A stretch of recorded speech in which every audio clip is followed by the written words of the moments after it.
With the latest agriculture news from across the state and nation, it's time for the AgNet News Hour from AgNet West.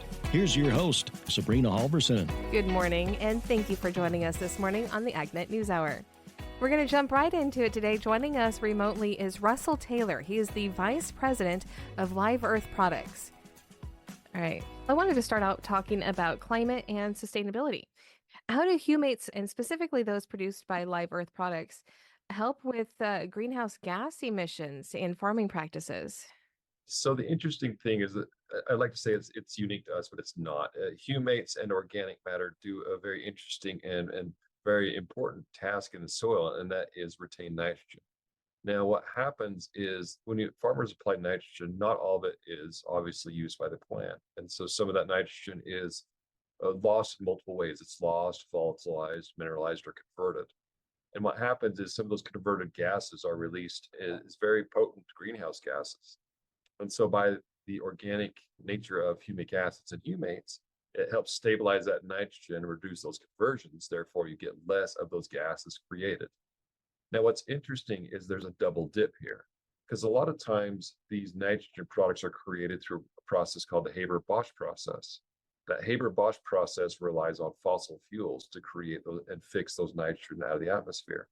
So by reducing your nitrogen utilization, you also reduce those carbon emissions that are created during the creation of that fertilizer. It's a double dip. You save the fertilizer that you're applying, and you're also reducing your carbon footprint by reducing nitrogen loss.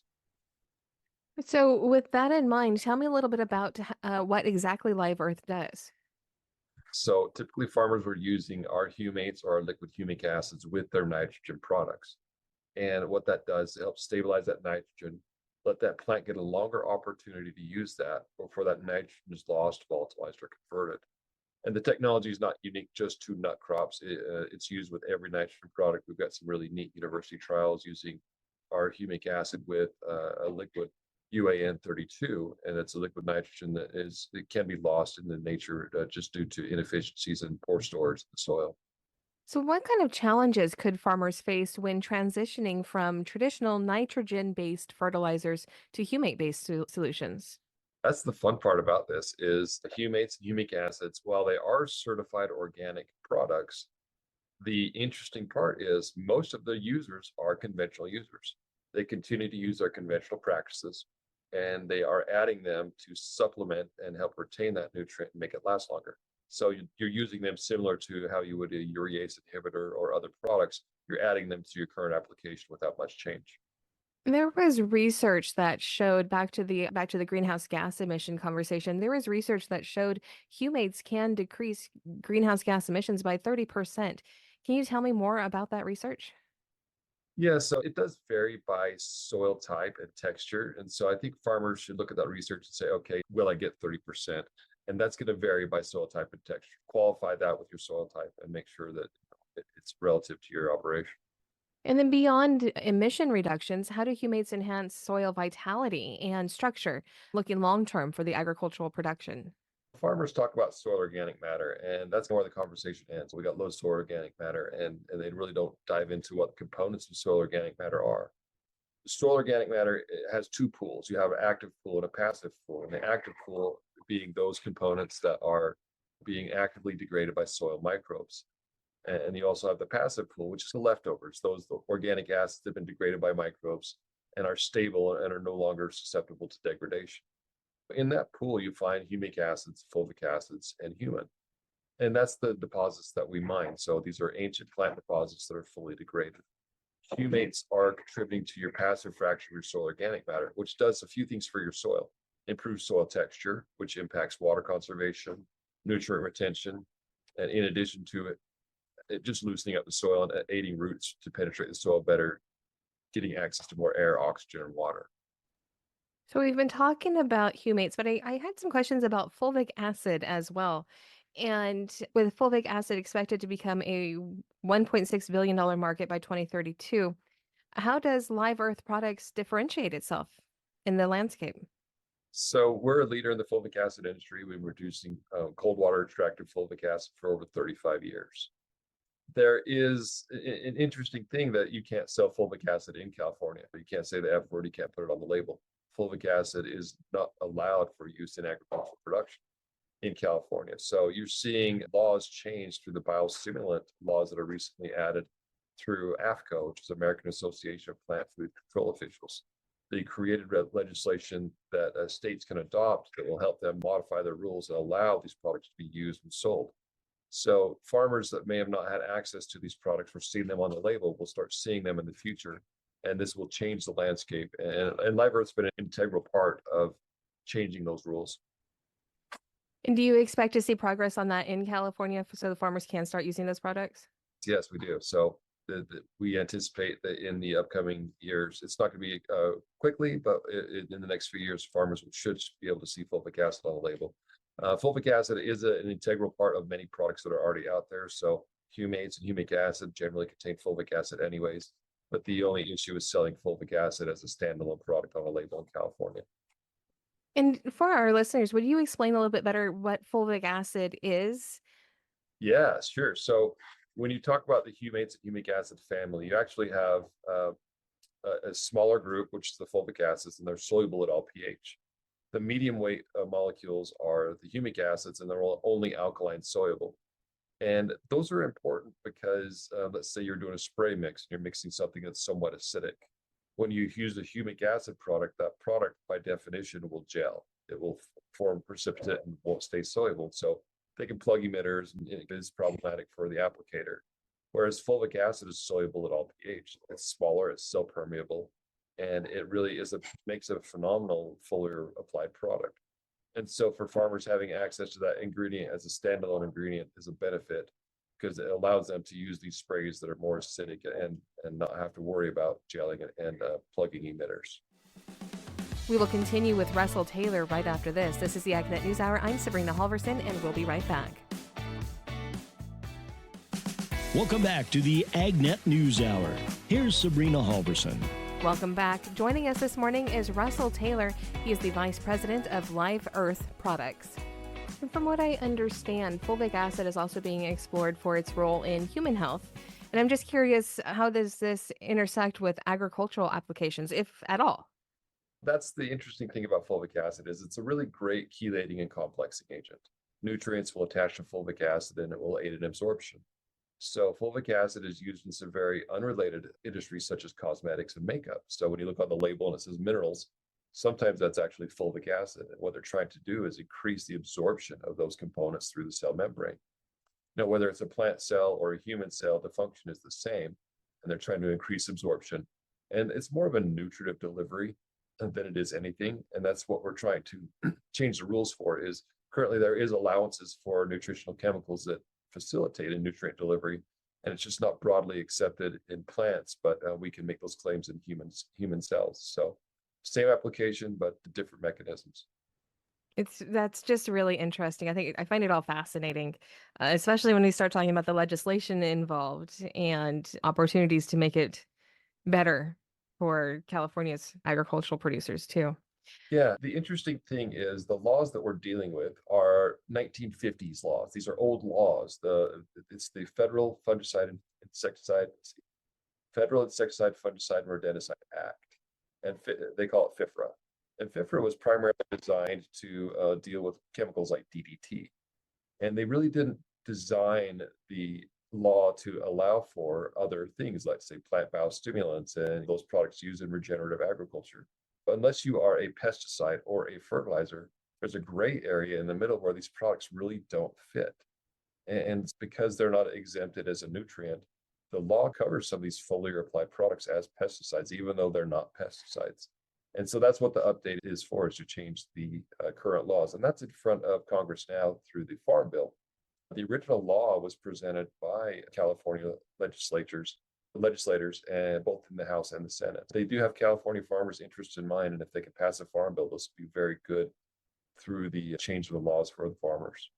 Yeah, I think we're all watching to see if we can get that farm bill passed. Yeah. Looking back at humates, how does the use of humates contribute to water conservation and improved nutrient efficiency in farming systems? It's a simple thing. Humates are I joke it's the caramel in the nut roll, but what it does, it helps these soil aggregates form colloids, and those colloids are little clusters of soil that have macropores and micropores. Those micropores are what's really doing the work for storing nutrients and water. Through capillary action, those micropores can hold more water. And so by increasing those soil aggregates and increasing your organic matter, you actually increase that soil's ability to hold water and hold nutrients, and therefore make a more efficient use of the nutrients and water applied. So I want to ask you a little bit about the company, if that's okay. Sure. And Live Earth, from what I understand, is celebrating 35 years in the industry. Tell us a little bit about how the company has evolved over those years. Yeah, so it's interesting. 35 years ago, when we were promoting humates to do some of these things, such as nutrient use efficiency, at the time, fertilizers were very inexpensive, and some of these regenerative agriculture and soil building ideas were fairly nascent. They weren't embraced by mainstream agriculture and mostly encouraged by hippies and some of these environmentalists. So it's really changed in the last 35 years, where nutrient use efficiency has become a big deal. And all of a sudden, these ideas that we were talking about the 80s that weren't very mainstream are quite in the main now. And I joke that we were cool long before we were cool. We just didn't know it. But the truth is, to be a leader and a visionary in this industry, it took 35 years for us to really realize that these products are needed and necessary for modern agriculture. So looking to the future then, any new innovations, new products that Live Earth is working on that you want to talk about now? The most interesting thing is the effect on these products on Western soils. Now, sometimes with a old product, a new application makes the product new again. And the one thing we're seeing is, particularly in Western soils with high calcium and high lime, that humates actually help react some of the sodium in the soil and make a beneficial use of the calcium that's already in your soil. We did some trials with the Tulare pistachio trial, and we saw the salts in that soil profile move. We saw them immediately respond to the application of the humic acids and the humates and mitigate some of the effects of those salts. So while these are old products, it's given farmers a new tool to combat some of their salt issues, which is an ongoing and continual problem in California.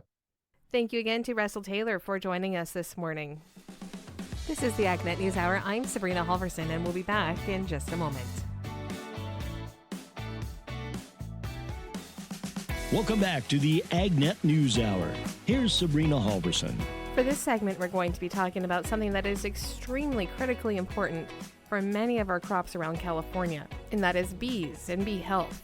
Joining us now is Jeffrey Shaw. He is the Director of Research at Bee Hero. Jeffrey, would you please start out by telling us about Bee Hero? Bee Hero was started in 2017. We're a startup company based out of Israel and California, and we work with beekeepers and growers to provide precision pollination in the agricultural arena.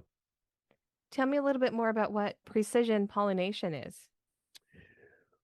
If you look at our food system, about 1 in every 3 bites of food that you take is pollinated by a honeybee. So bees are very important to the pollination effort in most agricultural crops, not only for food production, but also for the sustainability of our seed bank in order to produce future crops. So the pollination of the bees either support the production of food or the food yield, and that's very important to the entire sustainability of the food system.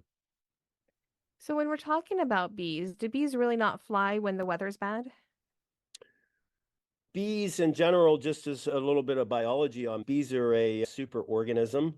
There can be anywhere from 60 to 100,000 individual bees in a colony, and they operate as one. There is one queen per colony, and she orchestrates through her pheromones the different caste systems in the different bees and the responsibilities of the hive. If you look at a particular pollination event, there's approximately 2.5 to 2.7 million colonies in the US, and those are transported to various different crops around the United States to support the pollination efforts. and they could be coming from cold weather climate, warm weather climates, and the importance of weather or microclimates, depending on where the crops are, is the temperature plays an important factor in the bee's ability to exit the hive and pollinate the flowers of the specific crops. Bees do not fly when it's less than 50 degrees. So they have to maintain a 90 to 94% ambient temperature within the colony. And if you have a weaker colony, the bees are going to be protecting the brood, maintaining temperature inside the hive, and there's less bees to go out and do the foraging and the pollination. So the stronger the colonies, the more foragers that you have that are able to actually do effective pollination. And that's where Bee Hero comes in, because we're actually using technology to monitor the strength, size, temperature, humidity inside the colony, so the grower knows when they're contracting their bees to come into their orchards or come into their fields, they know through the transparency in the grower's platform what the strength of those bees are, and they can make management decisions based on the weather and the density of bees that they have in their crops. That's really interesting. I did not know that bees would not fly if it was less than 50 something degrees. So, what happens if you just don't have enough bees out there for your crops? In tailing on to the first questions, weather is very important in managing the beekeepers through the Bee Hero platform and making that transparent to the growers. Effective decisions can be made on the density of bees themselves. So there's a difference between a colony that might have 6 or 7 frames of bees or a colony that might have 12 or 15 frames of bees. And if you look at bee math, which is like 6 and 6, if you have two 6 frame colonies, it doesn't necessarily equal a 12 frame colony, because those two weaker colonies are trying to maintain temperature, and the forage force, which is out into the field, is a lot lower than if you had one 12 frame colony. Measuring the density of your bees within your pollination effort is very important. And so it's important for the growers to know, do they have a good density of bees? Are those colonies strong? Or do we need to potentially supplement with more hives in order to get the effectiveness of the pollination based on weather, timing, bloom status, and when the bees are arriving based on that weather and based on the bloom. If you don't have enough bees, then you're potentially jeopardizing the pollination of the specific crop. So uh, there's you have the blooms, you have the crop, and you have the bees. The bees have to visit the blooms in order to fertilize and pollinate the flowers in order for them to turn into a fruit set to maintain or produce the yield that you want in a specific crop. So if you don't have enough bees, then you're potentially jeopardizing your yield, which is going to affect the overall revenue of the agricultural grower. Okay, so looking at the other side of that, is it possible to have too many? It is possible.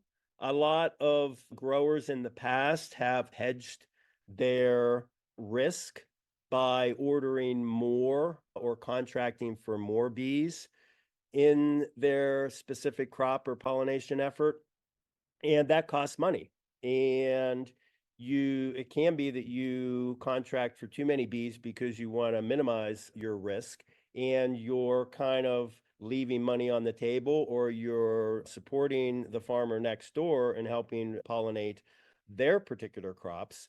So that's where Bee Hero comes into play, and by monitoring the colonies, we can inform the grower whether they have the right sizing as far as the number of colonies within in their particular fields. Is there a difference in the quality of bees? The quality of bees, yes, as I mentioned, the Bees are transported on the back of tractor trailers to specific crops or events. And depending on the climate and the weather, those bees can be under stress. Depending on the different pests and the beekeeper's ability to maintain the hive strength and health through integrated pest management practices. When those bees arrive to their final destination, they may not be as strong as when the point of origin where they've left. And that's where you might get a little bit of die off, or you might get a colony that starts out as a 10 frame, ending up being a 7 or 8 frame colony. And they need to have a little bit of period to rebound or enhance the overall forage force uh, of the colony itself. And if you have a significant amount of those colonies that are arriving at a final destination, which have reduced the frame counts and the number of bees actually in the hive, then the quality of the forage force based on weather and their health, overall health, can affect the quality of the effectiveness of the colony itself, as well as their ability to pollinate what their intended purpose is. We are talking with Jeffrey Shaw. He is the Director of Research at Bee Hero. We'll continue the conversation right after this. I'm Sabrina Halverson. This is the AgNet News Hour, and we'll be right back. Welcome back to the AgNet News Hour. Here's Sabrina Halverson. We're talking with Jeffrey Shaw, the Director of Research at Bee Hero. So is it possible to tell the difference between these healthy, good quality bees and those that aren't? Yeah, that's where Bee Hero comes into play. We have a guarantee with our growers and our beekeepers, and there's really no one else in the industry that is able to tell you exactly what you have. Through our in-hive sensors, we're able to tell the strength, health, and vitality of those colonies, not only on an app and platform for the beekeepers so they can manage their inventory, manage their resources and their colonies, but also for the grower, because when those bees get placed in their fields, it used to be that there's no way. They're farmers, they're not beekeepers, so they're not going to be going out there inspecting each hive, but they can basically, from their app or their platform, be able to tell exactly what the density and the colony strength of those bees that just arrived into their fields, the strength are. So it is a big difference. It's revolutionizing the entire industry, and there's no one else that can currently guarantee and provide that feedback for the growers and the beekeepers, other than a private inspection, which takes time. This is real-time information that's delivered on the hour to both platforms. So you're really getting an inside look of the health and quality of the bees and knowing the difference between what you're contracting for and what's being delivered. So, Jeff, the last question I have here is one that I was told to ask, and I don't understand it, but I'm thinking you're going to explain it to me. And that is, when does 6 plus 6 not equal 12? Again, all the different points that we've talked about play into the effectiveness of a honeybee colony.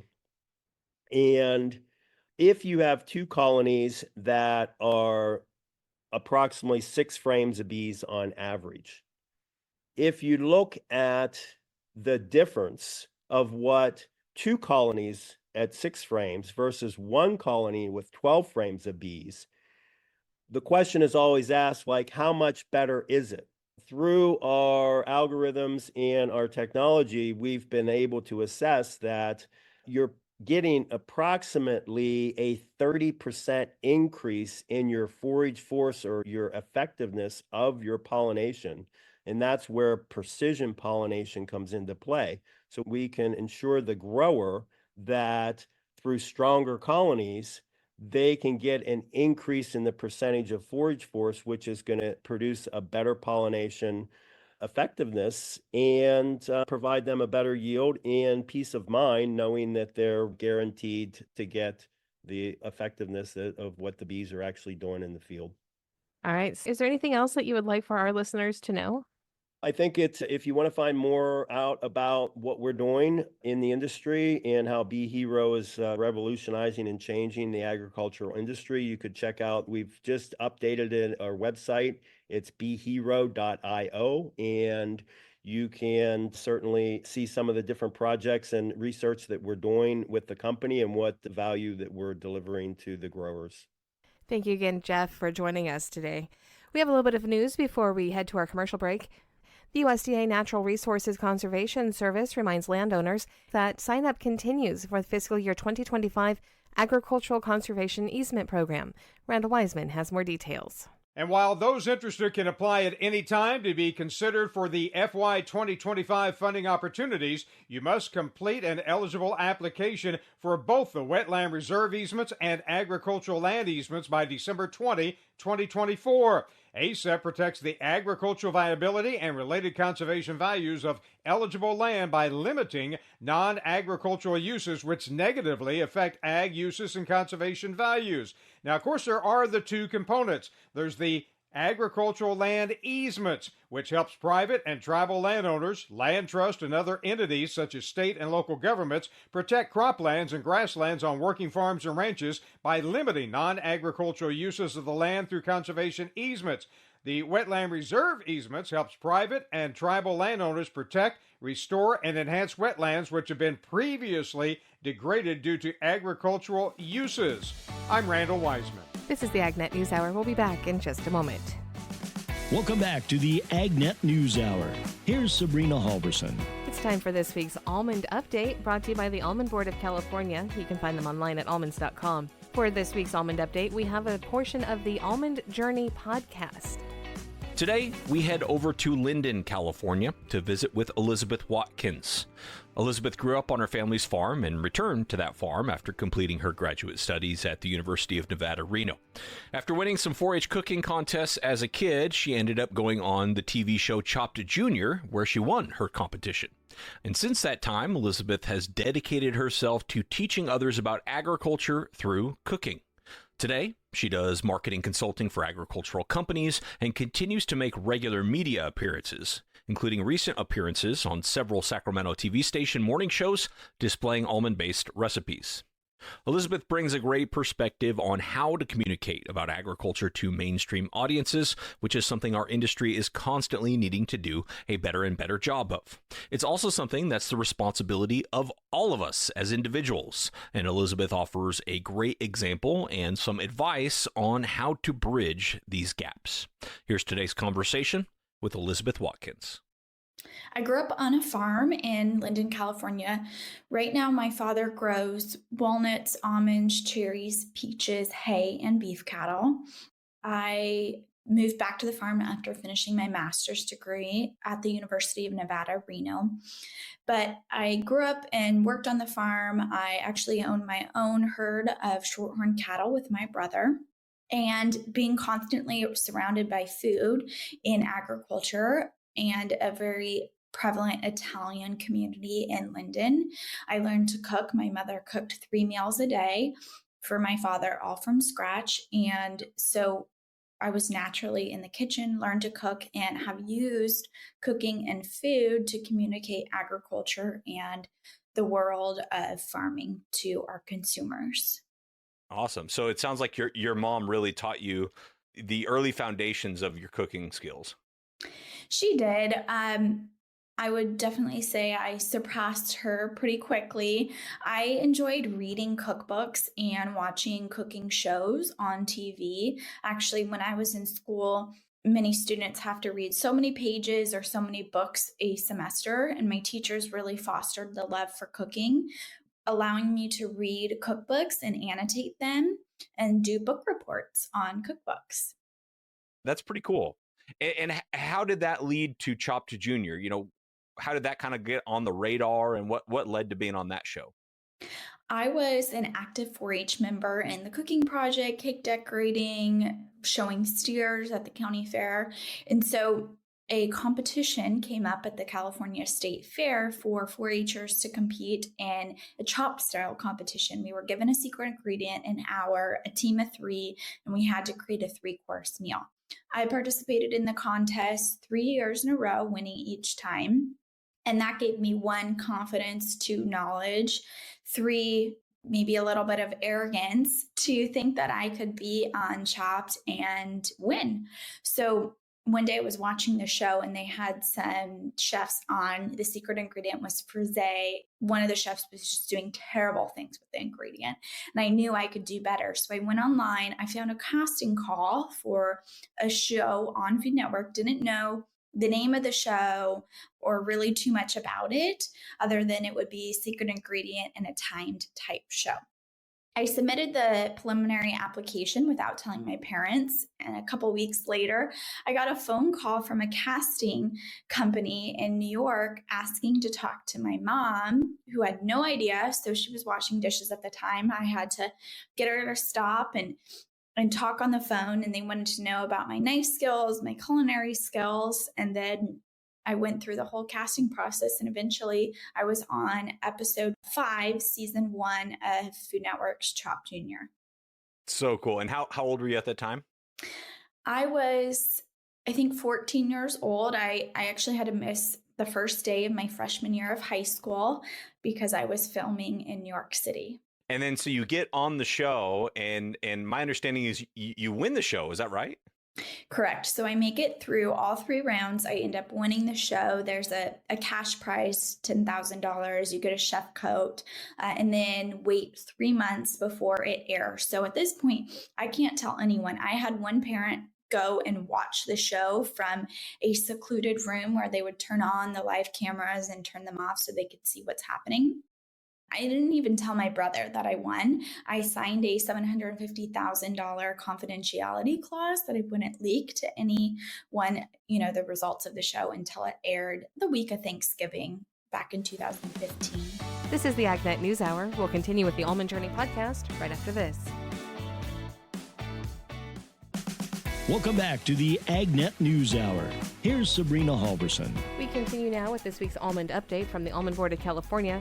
We continue with Elizabeth Watkins, who is a guest on the Almond Journey podcast.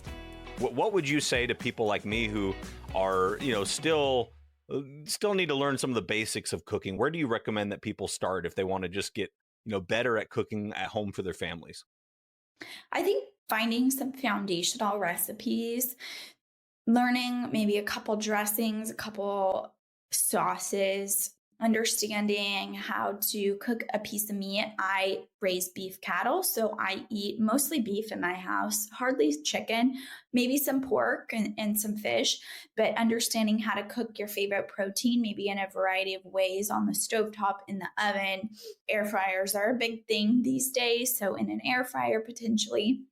So certain standard recipes, and then you can have those go-to, and then you understand those concepts, those foundational things like creaming together butter and sugar, like searing a piece of meat, like marinating, and then you'll be able to branch out on your own. Very cool. So you're a freshman in high school. You come back from winning this contest. You can't tell anyone until, Thanksgiving when it airs. At that point, were you kind of wondering what's next, or what were you thinking about? How can I build off of this? Luckily, I had a mother who worked in advertising and PR, so she had maybe a plan for me. I started doing Sacramento area morning television, so I would go on Good Day Sacramento, KCRA 3, Fox 40, ABC 10, and I would demonstrate a recipe using a seasonal ingredient, whether it be onions or almonds, and talk about how it's grown, maybe some nutritional things, and then, of course, how to prepare it. Because farmers markets and buying local seasonal ingredients is great, but if you have no idea what to do with it, you're wasting your money. So fostering that confidence and then using it as an educational opportunity. And is that where a lot of people get hung up from using kind of seasonal ingredients, is just kind of the knowledge of knowing what techniques to use to make it something good? I think so. If you have grown a garden or are a farmer yourself, you know when it's harvest time, you're just inundated with the same thing over and over again. How many times do you want to eat a cob of corn for lunch, for dinner, for a couple weeks long? It gets boring. And so what can we do to make it different? So we're still eating seasonal. And I think we've lost touch with eating seasonal as the American culture. And so we shouldn't be eating a peach in December. They're not in season, they're not local. And the flavor isn't there, the quality isn't there. And then we lose touch with what it should taste like. And then it's not that great. We might not want to eat it. And so then we're eating less and less fresh produce in our diets. Yeah. Well, what about almonds specifically? I've seen a video of you on a local news station making some sort of, I think, pie with almonds. What are your favorite things to do with almonds?